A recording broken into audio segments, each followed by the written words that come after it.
Was there times when you feared for your safety, for your family's safety? Igen, nagyon sokszor. He said yes a lot of times. Seeking asylum and safety from a country many say is filled with segregation and persecution. I'm Adrian Ghobrial. This week on City News, we've been looking into a trend on the streets in Toronto. Many women, all claiming to be from several Eastern European countries, panhandling. In pursuit of answers and understanding, we spoke with many of them who tell us they are Roma. We've also spoken with their settlement workers trying to assist them. Tonight, we sit down with a Roma family who has not had to panhandle, but share a similar tale of torment from their home countries.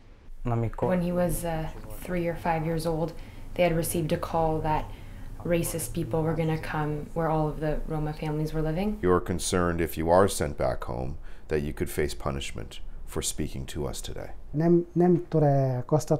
don't tolerate this type of thing, and that I would seem that I'm hurting or disrespecting them if I tell the truth about what happened to us. Over 2 separate days, we spoke with Joseph and his 15-year-old son, Joseph Jr. The family of 6 identify as being Roma from Hungary. We're withholding their last name and identity because they fear they could face punishment by Hungarian officials if they are deported back to their Eastern European country. The family landed here in Toronto on May 18, 2016. For nearly 2 years, they've been waiting for their refugee claim to be heard by the Immigration and Refugee Board. These photos and their story are part of their case. A month before you moved here, you went out to get some pizza with your wife and your son, Joseph, when you guys say you were attacked. What happened that night? There were 3 of them. We were walking on the street. They were coming towards us. They saw that we were Romas. They started hackling us, saying, "What are you doing here? Why are you in Hungary?" They kicked me so hard with boots that my leg shattered in pieces. I had to go to the hospital.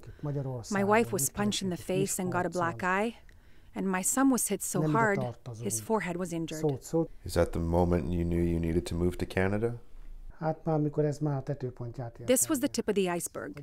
It went so far that we did not feel safe. Joseph, someone in Canada hears segregated schools, and it might be shocking for them to even hear that there are, in the year 2018, there are people in the Western world, in Europe, going to segregated schools. It's a school that just teaches the basics, so nothing else.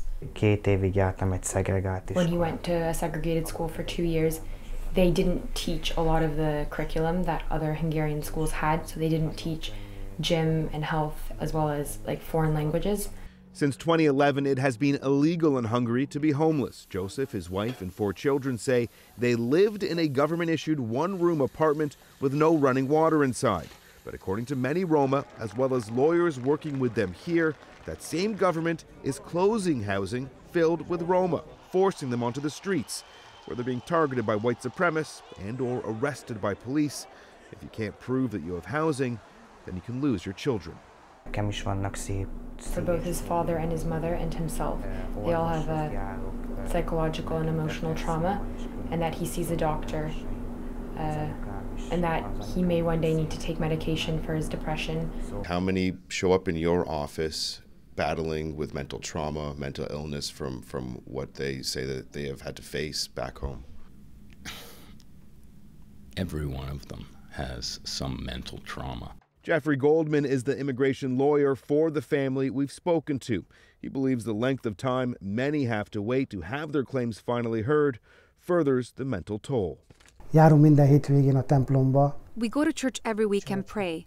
The only thing I ask God is that my family can stay in Canada and we get to become citizens and residents, and that I can provide safety for my family.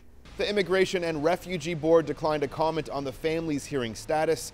Joseph tells me they hope to have some good news by the end of the year. Currently, the family's living in a 2-bedroom midtown house. As for Joseph Jr., he's currently attending a Toronto high school, where next month he'll be sharing his story of being a Roma in Hungary with his classmates.